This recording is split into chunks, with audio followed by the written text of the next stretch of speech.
رمضان كريم رمضان كريم مبارك عليكم الشهر۔ پہلا سوال، کیا عید ایک دن منانا سب کے لیے ضروری ہے؟ یہ بھی معلوم ہے دیگر آپ جیسے فقہات کے لیے یہ مسئلہ ایسا نہیں ہے کہ آپ کو معلوم نہ ہو۔ دیکھیں یہ ہر سال کا مسئلہ ہے اور ہر سال کی مشکل بھی ہے، اس لیے اور میں ہر سال بولتا بھی ہوں، تو پھر ایک موقع دیا ہے خدا نے اور ڈاکٹر صاحب نے، تو پھر بول رہا ہوں۔ عرض خدمت یہ ہے کہ جہاں تک سوال کا تعلق ہے کہ سب کا ایک ساتھ عید منانا واجب ہے اور ضروری ہے، تو جواب تو اس کا روشن ہے کہ جی نہیں، سب کا ایک ساتھ عید منانا ضروری نہیں ہے۔ یہ ایک، تو پھر کیا کریں؟ سب سے آسان چیز جو ہے وہ یہ ہے کہ آپ یہ کریں کہ جس کی آپ تقلید میں ہیں اس کو فالو کریں۔ اگر آپ کے مرجع کے نزدیک چاند ثابت ہو جائے تو عید منائیں، منانا واجب ہے اس لیے کہ اس دن کا روزہ حرام ہے آپ پر، اور اگر چاند ثابت نہ ہو تو روزہ رکھیں، روزہ رکھنا واجب ہے اس لیے کہ چاند ثابت نہ ہونے کا مطلب یہ کہ رمضان چل رہا ہے اور رمضان میں روزہ چھوڑنا جائز نہیں ہے، حرام ہے۔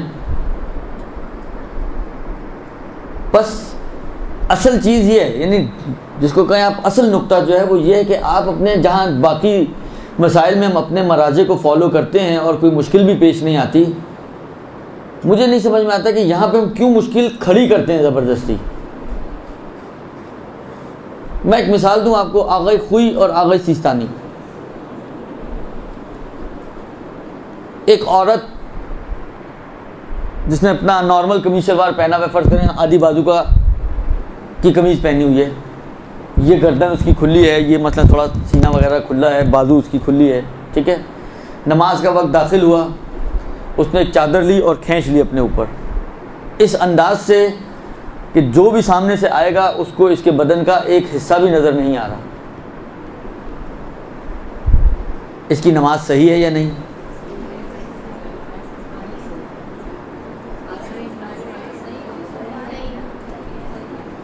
آغا خوئی کے حساب سے صحیح ہے، آغا سیستانی احتیاط واجب لگا کر منع کرتے ہیں۔ درست؟ کیوں منع کرتے ہیں بھائی آغا سیستانی؟ حجاب تو ہے اس کا، منع اس لیے کرتے ہیں، کہتے ہیں کہ مثلا فرض کریں اس کا سر بھی اندر ہے نا، بس ایک چادر اوپر ڈلی ہوئی ہو تو اس کو اپنے بازو نظر آ رہے ہیں نہیں آ رہے ہیں؟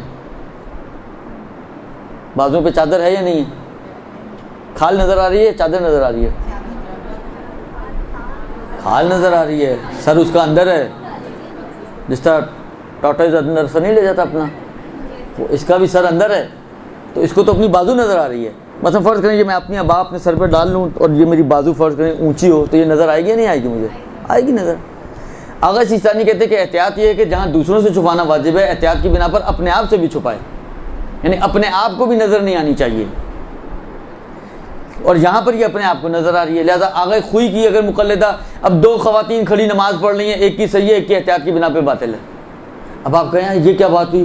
ایک ہی دین، ایک ہی شریعت، بھلے اور ایک ہی مذہب کے ماننے والے، ایک ہی علی کے ماننے والے جو ہے، ایک کی نماز صحیح ہے ایک کی نماز کھڑی ہے، دونوں ساتھ ساتھ کھڑی ہو کے نمازیں پڑھ رہی ہیں، ایک کی باطل ایک کی صحیح، کوئی مشکل پیش آتی ہے یہاں پر؟ کبھی آپ نے جھگڑا سنا ہو؟ کبھی لوگوں کو پریشان ہوتے دیکھا ہو آپ نے؟ ایک ہی کمرے میں مرد و زن کھڑے ہو کر نماز پڑھ لیں، آپ کو معلوم ہے کہ اگر مرد آگے ہو اور عورت پیچھے ہو تو فاصلہ معتبر نہیں ہے، لیکن اگر عورت آگے ہو یا عورت سائیڈ بائی سائیڈ ہو مرد کے تو آغا سیستانی کہتے ہیں کہ جی 10 ہاتھ کا فاصلہ ہونا چاہیے، 10 ہاتھ یعنی 5 میٹر۔ آغا خوئی کہتے ہیں 1 بالش کا فاصلہ کافی ہے۔ ایک مرد آغا خوئی کی تقلید کا، ایک عورت آغا سیستانی کی تقلید کی، جہاں جگہ ملی مرد کو عورت کے سائیڈ میں ملی، اس نے 1 بالش ناپی اور کھڑا ہو گیا۔ اس کی نماز صحیح ہے یا باطل؟ اس کی نماز صحیح ہے۔ عورت کی نماز صحیح ہے یا باطل؟ کیونکہ آغا سیستانی کہتے ہیں کہ عورت نے پہلے شروع کی ہو، مرد نے پہلے شروع کی ہو، کسی نے بھی پہلے شروع کی ہو، اگر فاصلہ نہیں ہے تو دونوں کی نماز باطل ہے۔ اللہ آغا سیستانی سے پوچھیں گے تو آغا سیستانی کہیں گے اس کی نماز باطل ہے۔ ہاں لیکن یہ تو آغا سیستانی کا مقلد نہیں ہے نا، یہ آغا خوئی کا مقلد ہے. آغا خوئی سے پوچھیں کہیں گے اس کی نماز صحیح ہے، لہٰذا اس کی نماز صحیح ہے، اس کی نماز باطل ہے. کتنے جھگڑے ہوتے ہیں ہمارے معاشرے میں اس مسئلے کے اوپر، کوئی جھگڑا نہیں ہوتا. حالانکہ وہ جو پچھلی دفعہ مسئلہ آیا تھا، کوئی حاملہ عورت ہے، کوئی فیڈنگ مدر ہے، ایک ہی گھر میں 2 بہو ہیں، ایک دودھ پلانے والی ماں ہے، ایک نارمل ہے، وہ روزہ نہیں رکھ رہی، وہ روزہ رکھ رہی ہے، جھگڑا ہوتا ہے کوئی؟ کون سا جھگڑا ہوتا ہے؟ اب آپ یا تو اس کو مجبور کریں کہ تم بھی روزہ چھوڑو اس لیے کہ وہ نہیں رکھ رہی تاکہ ایکویلٹی ہو جائے، یا اس کو مجبور کریں تم دودھ پلا رہی ہو، نقصان ہے جو بھی ہے، بلا کے روزہ رکھو اس لیے کہ وہ بھی رکھ رہی ہے تو تم بھی رکھو. ہوتا کبھی ایسا؟ الا ماشاء اللہ مثالیں ہیں اس کی کہ جہاں پر میں بلکہ یہ یہاں تک کہتا ہوں کہ ہر سال جب میں حج پہ جاتا ہوں تو کوئی نہ کوئی ایسا کپل میرے ساتھ اتفاق ہے کہ اب تک کے تجربات میں ایسا ہے کہ کوئی نہ کوئی ایسا کپل ضرور ہوتا ہے کہ ان میں ایک شیعہ اور ایک سنی ہوتے ہیں. اب کے زمانے میں تو یہ زیادہ ہوا کریں گے، لیکن پچھلے زمانوں کی بات کر رہا ہوں میں. اور اکثر یہ ہوا ہے کہ وہ آتے ہیں، بات کرتے ہیں، مثلا جب مسئلے ڈسکس ہو رہے ہوتے ہیں تو وہ بتاتے ہیں، مثلا کوئی بیوی آ کے کہتے ہیں جی میرا میاں جو ہے وہ ذرا سنی ہے. اچھا، ان لوگوں کو خوف ہوتا ہے کہ مولوی لوگ کبھی بھی بہک سکتے ہیں تو ذرا خیال کیجیے گا. پھر بعد میں آ کے بعض اوقات بات کرتے ہیں کہ جی مثلا 30 سال ہو گئے ہماری شادی کو، الحمدللہ کبھی ہمارا جھگڑا نہیں ہوا. کچھ شیعہ سنی ایک گھر میں رہ سکتے ہیں، 2 شیعہ ایک گھر میں نہیں رہ سکتے. شیعہ سنی رہتے ہیں جھگڑا نہیں ہوتا، شیعہ رہتے ہیں تو جھگڑے شروع ہو جاتے ہیں. یہ تو تعجب کی بات نہیں ہے. یعنی آپ کا تو سال میں ایک دفعہ کا مسئلہ ہے نا، ان کا ہر روز کا مسئلہ ہے. ایک 10 منٹ پہلے نماز پڑھ رہا ہے، ایک 10 منٹ بعد نماز پڑھے گا. ایک مور رکھ کے نماز پڑھ رہا ہے، ایک بغیر مور کے نماز پڑھے گا. ایک ہاتھ باندھ کے نماز پڑھ رہا ہے، ایک ہاتھ کھول کے نماز پڑھے گا. ان کا تو ہر قدم پہ مشکلات ہیں اور ہر روز کی مشکلات ہیں. اس کے باوجود آگے کہتے ہیں جی الحمدللہ ہمارا آج تک کبھی جھگڑا نہیں ہوا. اچھا، راز بھی بتاتے ہیں کہ کیوں جھگڑا نہیں ہوا. لکم دینکم، تو جب شیعہ سنی میں چل سکتا ہے لکم دینکم ولی دین، تو 2 شیعوں میں کیوں نہیں چل سکتا کہ لکم تقلیدکم ولی تقلیدی، تمہارے لیے تمہاری تقلید، میرے لیے میری تقلید. خوب یہاں وہاں چل سکتا ہے، یہاں نہیں چل سکتا.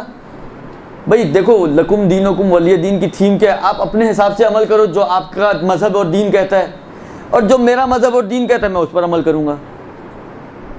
خوب لکم تقلیدی و لی تقلیدی، اس کا بھی تھیم یہی ہے کہ آپ اپنی تقلید کے حساب سے عمل کرو، جو آپ کا مرجع کہتا ہے آپ اس پر عمل کرو، جو میرا مرجع کہتا ہے میں اس پر. تو کیوں جھگڑا ہوگا یہاں پر؟ مثلا کوئی آئے تو روایت آئی ہے کہ جناب سب ایک ہی دن سوئیاں کھائیں. آپ نے کہیں، ڈاکٹر صاحب ماشاءاللہ کافی تتبع والے آدمی ہیں اور کافی ان کا علمی دائرہ وسیع ہے ماشاءاللہ سے، تو آپ ان سے ذرا استفتاء کریں کوئی ایسی روایت آپ نے دیکھی کہ ایک ہی دن سویاں کھانا بہتر ہے یا مستحب ہے یا ریکمینڈڈ ہے کہ عید کی سویاں ایک ہی دن کھائیں سب لوگ. صحیح ہے، میرے لیے آج عید ثابت ہے، میں نے آج سویاں کھا لیں، آپ کے لیے کل ثابت ہے آپ ایک دن لیٹ سویاں کھا لیں گی، بالآخر ہوگا کیا؟ اس سے کیا ہوگا؟ سویاں تو آپ کو بھی مل ہی گئی نا، پھر جھگڑا کس بات کا ہے؟ نہ ملیں، ختم ہو جائیں تو جھگڑیں بھی آپ بنانے بھی خیر آپ ہی لوگوں نے ہوتی ہیں، تو دوبارہ بنا لیں. اگر ختم بھی ہو گئے تو کون سا مسئلہ ہے، دوبارہ بنا لیں. یہ پانی اور بجلی تو نہیں ہے کہ ناپدید ہوں. یہ تو آپ کریانے کی دکان پہ جائیں گے بہت ساری سویاں آپ کو مل جائیں گی. تو کہنے کا مقصد یہ ہے کہ انسان اتنا ریزنیبل ہونا چاہیے کہ جب ہر جگہ پر ان کا لکم دینکم ولی دین چلتا ہے تو یہاں پہ بھی چلانا چاہیے ان کو. یہاں پر بھی اصل، میں نے کہا نا کہ اصل ٹپ یہی ہے کہ آپ اپنے وظیفے پر عمل کریں، وہ اپنے وظیفے پر عمل کریں. جب دو اپنے اپنے وظائف پر عمل کر رہے ہیں تو جھگڑا کس بات کا ہے، شور شرابہ کس بات کا ہے؟ کیوں یہاں پر آپ آ کے کہتے ہیں اچھا وہاں سنی اور شیعہ یہ نہیں کہتے یار ہم بیٹھ کر ایک دفعہ طے کر لیں کہ تم صحیح ہو یا میں صحیح ہوں، جھگڑا ہی ختم ہو جائے. یہاں پر کہتے ہیں یہ مجتہدین بیٹھ کر ایک دفعہ طے کیوں نہیں کر لیتے؟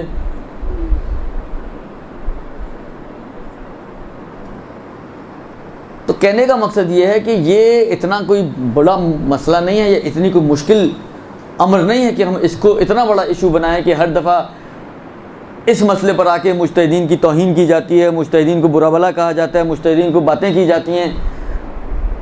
یہ اتنی اہمیت رکھتا ہے یہ مسئلہ جبکہ شریعت کسی چیز پہ آپ کو باؤنڈ نہیں کر رہی ہے. شریعت آپ کو نہیں کہہ رہی کہ آپ جھگڑو ایک دوسرے کے ساتھ، مگر ہم اسی کو بیس بنا کر دین اور مذہب کا مذاق بنائیں. یہ تو ایک چیز, یہ تو اصل جواب تو یہی ہے. اب اس کے کھانچے, آپ کو بہت دل چاہ رہا ہے کہ نہیں جی, بعض لوگ ہوتے ہیں نا ان کا مخ معافی, ان کی سمجھ میں کوئی چیز آتی نہیں ہے, جتنا مرضی ان کے وہ بھینس کے آگے بین بجانا اور ان کو سمجھانا ایک ہی بات ہے. ایسے بھی لوگ ہوتے ہیں معاشرے میں. حالانکہ اب فرض کریں کوئی یہ چاہتا ہے کہ نہیں بھائی اب مجھے یہ جھگڑا چاہیے نہیں گھر میں, کوئی ایسا راہ حل ہے کہ یہ ایک ہو جائے کہانی اور سوئیاں ایک ہی دن پکیں, 2 دن نہ خرچہ کرنا پڑے. اس کی 2 راہیں تو ہیں ہی ہیں. ایک تو یہ جو انہوں نے بیان فرمائی کہ صحیح ہے جن کا روزہ ہے آپ ان کو گاڑی میں لا دیں, درست, اور ایک چکر لگا کر آئیں, 22 کلومیٹر جائیں, وہاں جا کے ایک کھجور کھائیں, ایک گھونٹ پانی پئیں اور واپس اندر آ جائیں شہر کے. اب بنائیں شیر خورما بنائیں اور دونوں مل کر کھائیں, مشکل حل ہو جائے گی آپ کی. کپڑے آپ نے ایک ساتھ پہننے, اب چاہیں کریں چینج, سب کپڑے بھی چینج کر لیں. آپ نے گھومنے پھرنے جانا, جائیں گھومنے پھرنے بھی جائیں, جو کرنا اب سب ایک ساتھ ہو سکتا ہے. اس لیے کہ اب اس کا بھی روزہ نہیں ہے, آپ کا تو ویسے ہی نہیں تھا, اس کو شریعت نے طریقہ سمجھا دیا تو اس کا بھی نہیں رہا. لہذا اب یہ دونوں ایکول ہو گئے ہیں. اس اعتبار سے باقی جو بھی اب آپ ایک ساتھ کرنا چاہتے ہیں, کھانا ایک ساتھ کھانا چاہتے ہیں, جو بھی کرنا چاہتے ہیں آپ کر سکتے ہیں. ایک تو یہ طریقہ ہے. دوسرا طریقہ یہ ہے کہ بھائی آپ پر فرض کرو میں ہوں, جیسے میرے اپنے گھر میں یہ مسئلہ ہے, اس لیے کہ میرے بچے آقا سیستانی کی تقلید میں ہیں, میری بیوی امام خمینی کی تقلید میں ہے, وہ دونوں ایک مسلک کے ہیں تقریباً, تو وہ ایک پارٹی ہے, اور میں اکیلا آقا خوئی کی تقلید پہ باقی ہوں. البتہ میرے والدین بھی ہیں لیکن میں اپنی فیملی کے حساب سے. اب مسئلہ یہی ہوتا ہے, آپ کو پتہ ہے آقا خوئی کا تو مسئلہ بہت آسان ہے, دنیا میں کہیں بھی چاند ہو جائے آپ کا چاند ہو گیا. تو آقا خوئی والوں کا روزہ بھی جلدی ہو جاتا ہے, ابھی بھی 1 دن پہلے چل رہے ہیں وہ, اور آقا خوئی والوں کی عید بھی 1 دن پہلے ہوتی ہے. ان کی تو ہوتی ہے, اصل مسئلہ آتا ہے آقا خمینی اور سیستانی والوں کا, ان کی بھی کہیں ہو جائے تو مشکل حل ہو جائے. اچھا ان کی کہیں والا مسئلہ نہیں ہے, ان کا افق کا مسئلہ ہے.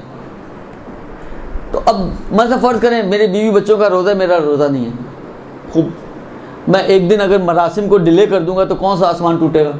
میں آج کی بجائے کل شیر خورما کھا لوں, کیا ہوگا؟ بجائے اس کے کہ وہ میرے ساتھ عید منائیں, میں اس پر اصرار کروں کہ وہ میرے ساتھ عید منائیں, میں کیوں ان کے ساتھ نہیں مل جاتا کہ میں ان کے ساتھ عید منا لوں, 1 دن میں ڈیلے ہو جاؤں. میں مرد ہوں اس لیے ان کو میرے پیچھے چلنا, یہ تو کوئی شریعت نہیں ہے. صحیح ہے مرد سالاری ایک حد تک ہے شریعت میں, الرجال قوامون علی النساء, لیکن بالآخر ہر جگہ تو ایسا نہیں ہے. بہت سارے احکام مرد و زن کے مشترک ہیں, ذمہ داریوں کے اعتبار سے مرد و زن مشترک ہیں. حالانکہ والدین کسی کے فقیر ہو جائیں, ہمارے معاشرے کے حساب سے تو اس کا بوجھ آتا ہے بیٹے کے اوپر, چاہے بیٹا اٹھا پائے چاہے نہ اٹھا پائے. بیٹی اٹھا بھی پاتی ہے تو اس کے اوپر بوجھ نہیں آتا ہے, جبکہ شریعت کے حساب سے بیٹا اور بیٹی اس مسئلے میں مساوی ہیں. دونوں کی ذمہ داری ہے کہ اگر ماں باپ فقیر ہیں تو ان کے اوپر انفاق کریں, اور اگر بیٹا نہیں کر پاتا یعنی وہ خود فقیر ہے تو بیٹی پہ واجب رہے گا. لیکن ہمارا معاشرہ ہی ماشاءاللہ الٹا معاشرہ ہے. تو بہت سارے مسائل میں مرد و زن مساوی ہیں, تو بجائے اس کے کہ میں ان کو اپنے ساتھ لانے کی کوشش کروں, میں اکیلا خود کیوں نہیں ان کے ساتھ مرج ہو جاتا, اور میں 1 دن سارے چیزیں. صحیح ہے, دیکھیں کچھ چیزیں ایسی ہیں, نماز ہے, آپ نماز اکیلا فرادہ بھی پڑھ سکتے ہیں انسان گھر میں, عید کی نماز آپ ایک نماز پڑھ لو. اچھا یہ چیزیں بھی دوسری جگہ پہ بھی ہو سکتی ہے. آپ کہیں یہ کیا ایک نماز پڑھے, ایک آج پڑھے ایک کل پڑھے. خوب فرض کریں کوئی سورج گرہن ہو گیا, مجھے پتہ چلا بیوی کو پتہ نہیں چلا, مجھ پہ تو نماز واجب ہے نا, میں پڑھوں گا وہ نہیں پڑھے گی, میں پڑھوں گا وہ نہیں پڑھے گی. یہاں پہ بھی جھگڑا تو نہیں ہوگا, یہاں پہ تو میں نے سنا یہ کیا بات ہوئی, اس پہ نماز واجب نہیں اور مجھ پہ واجب ہو گئی. بالآخر میرے پہ واجب ہے, میری ذمہ داری ہے, میں نے پڑھنی ہے, اس پہ نہیں واجب ہوئی وہ نہیں پڑھے گی. اسی طرح یہاں پر مجھ پر عید کی نماز مثلا مستحب ہو گئی, میں نے پڑھ لی, باقی گھر والوں کے لیے استحباب نہیں بنا اس لیے کہ آج رمضان ہے ان کے لیے, وہ نہیں پڑھ لیں, وہ کل پڑھ لیں گے, کون سا آسمان ٹوٹے گا. آپ ایک نماز پڑھ لیں, آپ ہلکا پھلکا سا کھانا پینا کر لیں تاکہ آپ روزے سے نہ رہیں, باقی آپ افطار ان کے ساتھ ہی کر لیجیے گا, دوپہر کا کھانا نہ کھائیں, افطار میں ساتھ بیٹھیں. تو کہنے کا مقصد یہ ہے کہ راہ حل بھی موجود ہیں, لیکن یہ راہ حل اس وقت ہے کہ جب اس کو مشکل بنائیں. اول تو مشکل ہی کوئی نہیں ہے. اللہ ماشاء اللہ موارد ایسے ہیں کہ جہاں پر یہ مسئلے آتے ہیں کہ ایک کے نزدیک ہے, ایک کے نزدیک نہیں ہے, ایک کا مرجع مانتا ہے, ایک کا مرجع نہیں مانتا. جب وہاں پہ کوئی مسئلہ پیش نہیں آتا تو اس جگہ پہ ہم کیوں اٹکتے ہیں آ کے؟ تو اولاً تو مشکل ہی کوئی نہیں ہے, لیکن اگر پھر بھی کسی کے لیے مشکل ہے تو اس کے پاس راہ حل موجود ہیں, وہ ان میں سے کوئی راہ حل اپنا لے تو اس کی یہ مشکل بھی حل ہو جائے گی.